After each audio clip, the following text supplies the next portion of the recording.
আসসালামু আলাইকুম, সবাই কেমন আছেন? আলহামদুলিল্লাহ আমি ভালো আছি। আপনারা নিশ্চয় অনেক ভালো আছেন।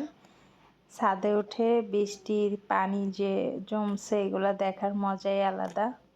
তো ছাদে উঠে আমি দেখতে গেছিলাম যে আশেপাশের অবস্থাটা কি। এই বছর অনেক বৃষ্টি হয়েছিল। এই ভিডিওটা আরও 4 বছর আগের। তো অনেক বৃষ্টি ছিল। বাসার সামনে দেখেন রাস্তাটা পুরা ডুবে গেছে। আমরা ফুটপাতের উপর থেকে হাঁটাচলা করতেছি। তো এই জিনিসটা যে এত পরিমাণ মিস করতেছি যে রাস্তার সামনে পানিতে রাস্তা ডুবে যেত, এটা চলাচলের জন্য অনেক কষ্টদায়ক হলেও বাট দেখতে আমার কাছে এত ভালো লাগতো। যদিও এটা শুনলে সবাই কষ্ট পাবে যে সবারই কষ্ট হচ্ছে, তবে আমি ভীষণ এনজয় করতাম এবং এইখানে প্রচুর মাছ হইতো। বৃষ্টির পানিতে প্রচুর মাছ হইতো, মানে বড়শি দিয়ে ধরা যেত। রাস্তার উপরেই বড়শি ফেলালে প্রচুর মাছ ধরতো। তো ভালো লাগতো দেখতে। আর আমার মেয়ে তো পানি দেখলে এত খুশি হইতো যা বলার বাহিরে। এখন আমি আপনাদেরকে দেখাবো, আমি এখানে গাছ লাগাইছিলাম। তো সেই গাছগুলো কেমন হয়েছিল দেখাই, চলেন।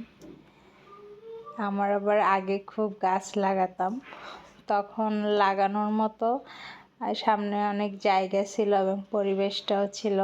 বাট এখন আর লাগানোর তেমন কোনো জায়গাও নেই আর সেই পরিবেশও নেই, যার জন্য লাগানো হয় না।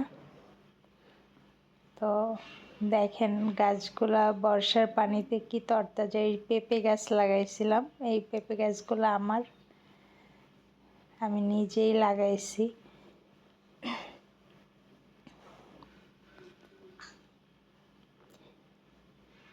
এই গাছ দুইটা ফল হোক আর না হোক, বাট আমি লাগাইছি, এতটা বড় হয়েছে, এটা দেখতে আমার কাছে খুব ভালো লাগতেছিল। অনেক সিম গাছ লাগাইছিলাম। তো সিম গাছগুলোতে প্রচুর পরিমাণে ফলন হয়েছে, প্রচুর সিম হয়েছে। এই যে দেখেন সিম গাছগুলো কেবল বেয়ে ওঠা শুরু করছিল। আর এই পেয়ারা গাছগুলাতেও পেয়ারা হইতো, মানে ওই সময়টা যে এত সুন্দর কাটতো, আমার অনেক ভালো লাগতো। গাছপালা লাগাতাম, তারপরে বাইরে হাঁটাচলা করলে অনেক গাছ থাকতো আশেপাশে। এই পরিবেশটা আমার কাছে খুবই ভালো লাগতো। আর এই বর্ষার সিজনে যে পানি জমে যেত, একটু অসুবিধা হতো যাতায়াতে, বাট দেখতে অনেক ভালো লাগতো।